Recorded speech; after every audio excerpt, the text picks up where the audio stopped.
совершенно очевидно, что несмотря на то, что у форума в Давосе, прежде всего экономический, говорили о политике, о гуманитарных вещах, а об экономике говорили меньше. Или говорили, но очень-очень осторожно. Я думаю, что связано это было прежде всего с тем, что участники форума не знали, что делать с кризисом. Это действительно факт, нет определенной рецептуры выхода из этого кризиса. И если она у кого-то даже есть, то нет общего понимания того, что надо следовать общим правилам и потихонечку выбираться из этой сложной экономической, финансовой ситуации. Коллеги уже говорили о том, что главными темами форума был прежде всего Китай, нефть и валюта. Я бы выделил вот эти три составляющие. Остальные темы затрагивались так или иначе, посредством. В общем, участники исходили из формулы: если не знаешь, о чем говорить, говори о том, о чем ты привык говорить. Соединенные Штаты Америки говорили о глобальном потеплении, Европа говорила о беженцах и так далее. В принципе, это все понятно, это все замечательно. Никаких, на мой взгляд, рецептов выработано не было. Видимо, это не было целью форума, хотя на самом деле предыдущие форумы проходили, на мой взгляд, более конструктивно. Состав участников был гораздо, во всяком случае, более веселым. То, что российская делегация была представлена, как критиковали, невысоко, это было вполне объяснимо. Дело в том, что предыдущие форумы посещались, и представительство было довольно высоким, но никакого, извините, инвестиционного выхлопа это не имело. Поэтому я так думаю, что был предложен кнут в лице Юрия Трутнева, который должен был показать европейскому сообществу, что наш так называемый поворот на восток все-таки актуален. И пряник в лице Алексея Кудрина.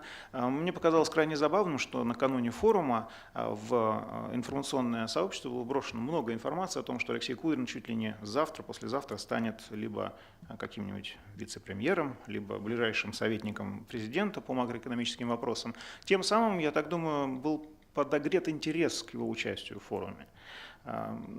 Получилось это или нет, увидим, что называется, по инвестиционным показателям.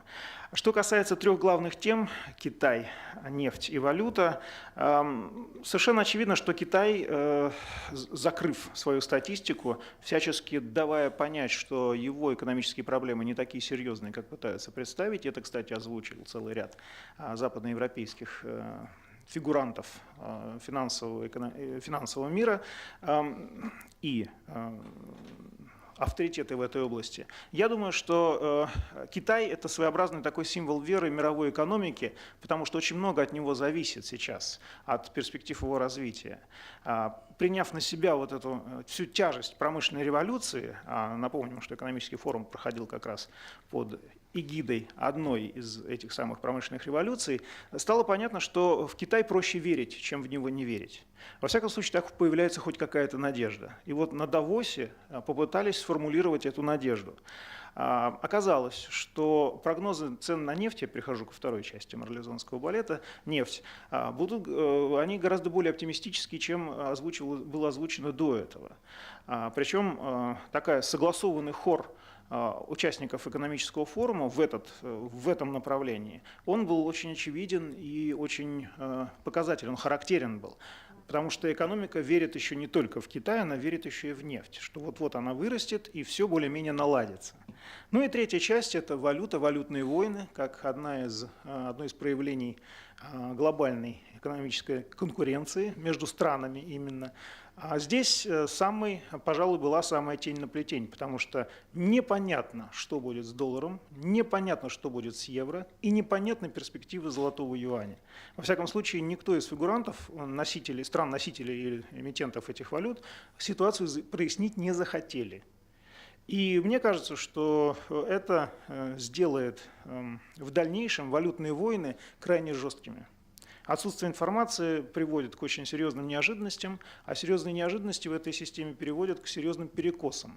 Перекосы не позволяют механизмам работать и регулировать процессы, что называется, нормальным порядком, поэтому все больше будет необходимо политических методов для решения экономических проблем.